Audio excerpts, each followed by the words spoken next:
Bonjour à tous, j'espère que vous allez bien. Alors, désolée, j'ai un petit peu de retard sur la vidéo de la semaine dernière, mais je suis sûre que vous ne m'en voudrez pas, d'autant que j'avais besoin de préparer les choses un petit peu plus en profondeur pour le sujet qu'on va aborder aujourd'hui.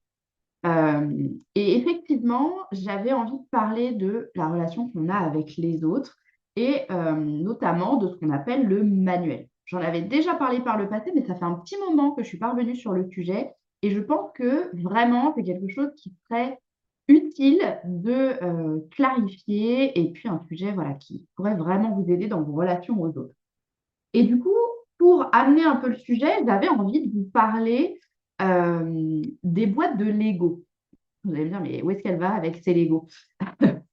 En fait, donc si vous êtes né évidemment dans les années, au moins dans les années 80, c'était même plus bien avant parce que je crois que ça fait un petit moment que ça existe, vous connaissez forcément les Legos. Et en fait, moi, ce que je trouve génial avec ces jeux-là, c'est que vous avez un sachet avec plein de petites pièces improbables.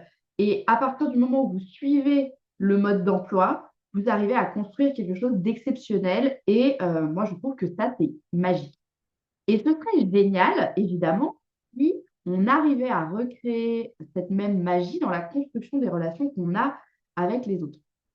Le problème, c'est qu'à la différence de nos amis de chez Lego, il n'y a pas de manuel ou de notice qui soit, je dirais, suffisamment, qui existe tout court d'ailleurs, pour justement réussir à créer des relations. Cela étant dit, même si l'ego ne nous a pas fait le plaisir de nous transmettre sa sagesse sur les modes d'emploi, je sais que chacun d'entre nous, à notre niveau, a une espèce de petit manuel secret dans sa tête avec une somme de petites règles que il faudrait que les autres autour de vous suivent pour que vous vous sentiez bien. Ça veut dire que finalement, pour chaque personne autour de vous, que ce soit vos amis, votre famille, votre boss, vos collègues, peut-être même votre voisin, il y a comme en vous une espèce de schéma selon lequel en fait, il devrait se comporter d'une certaine façon avec vous pour que vous vous sentiez bien. Alors, je vais vous donner quelques exemples. Votre meilleur ami que vous adorez doit vous envoyer un texto peut-être tous les jours pour que vous ayez le sentiment que ben, vous avez toujours cette place de meilleur ami dans sa vie. Deuxième exemple, pour vous sentir aimée et importante, il faut que votre partenaire vous emmène au restaurant, vous offre des fleurs régulièrement ou organise des sorties pour que vous, finalement, ressentiez voilà, cette importance, cette place que vous occupez dans sa vie. Autre exemple, votre patron doit vous féliciter ou reconnaître la valeur de votre travail lorsque vous décrochez un contrat ou finalisez un dossier important. Ça vous aide à vous sentir légitime et à votre place dans l'entreprise. Dernier exemple, votre mère doit arrêter de vous faire peut-être des remarques sur l'éducation de vos enfants pour que vous vous sentiez en confiance dans votre rôle de mère et que vous vous sentiez reconnu comme tel à ses yeux.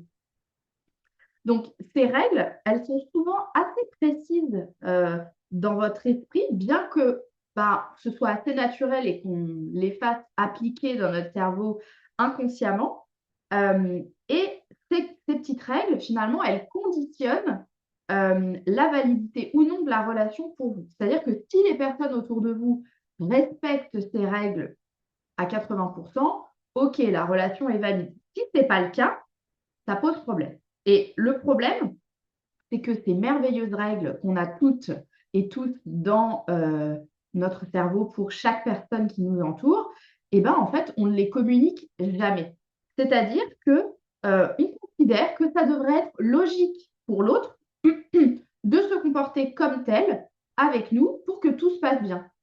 Or, ben, ce qui est logique pour nous n'est pas forcément logique pour les autres. Ce qui est notre priorité n'est pas forcément celle des autres. Et du coup, bah, c'est un petit peu compliqué. Donc, ce si on ne communique jamais ses besoins, ses envies à l'autre, on ne lui donne absolument pas la chance déjà d'y répondre. Et ce qui se passe quand on quand on ne le dit pas, c'est que inconsciemment, on essaye de contrôler l'autre, de le faire finalement agir selon notre bon vouloir.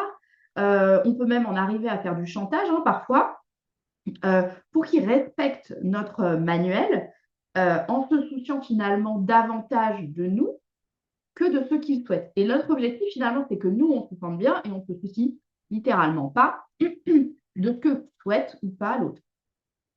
Et en fait, quand on fait ça, on délègue littéralement la responsabilité de nos émotions à l'autre.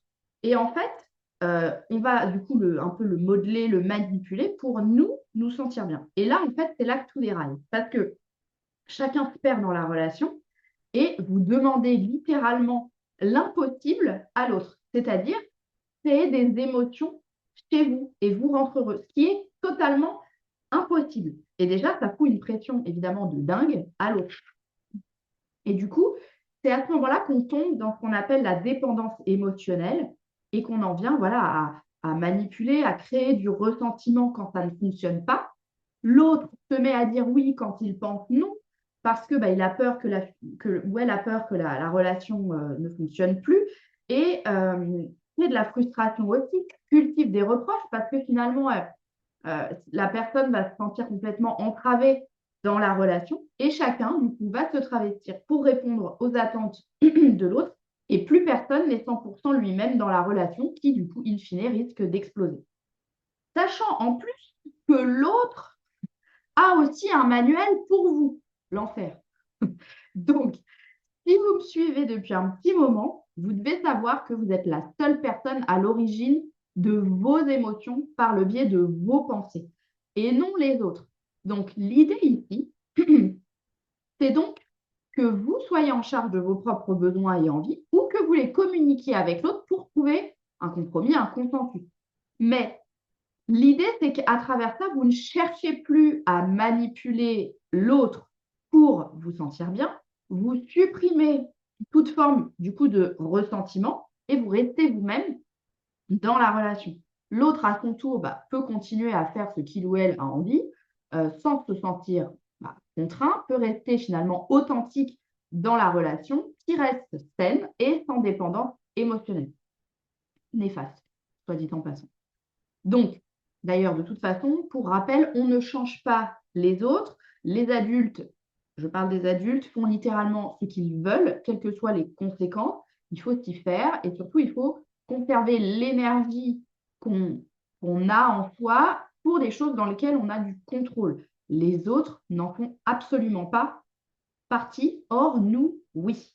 D'accord? Donc, vraiment, l'idée, c'est de reprendre la responsabilité de ses émotions, d'être en charge de la réalisation de ses besoins et de ses envies, et de laisser à l'autre la responsabilité des siennes. Et l'avantage, c'est quand la relation en elle-même ne repose plus sur la réponse des besoins de l'autre par l'autre, mais le souhait d'être ensemble avec chacun l'objectif de répondre à ses envies et ses besoins. Et vous devenez plus interdépendant, mais vous devenez finalement partenaire au sens propre. Et ça va pour tout type de relation. Et le manuel qu'on a chacun dans nos têtes, il vaut le coup d'être laissé de côté, littéralement. Parce que j'ai appris récemment, grâce toujours à mes Legos et grâce à mon fils Maxime qui a 8 ans, que parfois, laisser tomber la notice permet littéralement de construire des choses encore plus magiques que si vous suivez le manuel. Donc, laissez tomber les vôtres, construisez des relations du coup plus saines en restant finalement authentique avec les gens qui vous entourent. Et si vous sentez que vous avez besoin d'un coup de pouce pour remettre littéralement de l'ordre dans vos relations, pour retrouver un cadre du coup beaucoup plus sain et beaucoup plus durable avec les autres, n'hésitez pas à me faire signe. Moi, je peux vous aider évidemment à reprendre déjà la responsabilité de vos émotions, à rendre la leur aux autres Et puis, je peux vous aider évidemment à fixer des limites, à vous aider à les faire respecter aussi, et puis à vous apprendre à répondre à vos propres besoins, plutôt que de déléguer cette responsabilité aux autres. Donc, si vous avez vraiment besoin de ce soutien, d'être guidé vraiment dans cette démarche, n'hésitez pas pardon, à me faire signe. Donc, soit juste ici, euh, en commentaire ou en message sur là où je poste la vidéo. Et évidemment, sinon, vous pouvez me rejoindre aussi sur mon site. Je mettrai les notes, enfin le lien dans les notes et faites votre demande directement sur l'onglet Travailler avec moi. Et évidemment, bah, on fera un petit rendez-vous de présentation, de découverte pour apprendre à se connaître, voir un peu dans quelle mesure moi je peux vous aider, vous accompagner dans votre souhait et dans le travail sur les relations que vous avez besoin de faire. Et ensuite, on fait du sur-mesure et on voit dans quelle mesure je peux vous y accompagner. Voilà pour moi aujourd'hui. J'espère que toute cette réflexion autour du manuel de vos relations et de finalement la réalisation de vos besoins vous sera utile et vous permettra d'y voir un petit peu plus clair. Essayez de vous demander voilà, quel manuel vous avez pour les gens et dans quelle mesure est-ce que vous êtes naturel et 100% vous dans ces relations avec les autres. Et puis, euh, et puis essayez de voir ce que ça change pour vous dans votre vision de ces relations. Je vous souhaite à toutes une bonne fin de semaine et puis je vous dis à très vite. Ciao, ciao!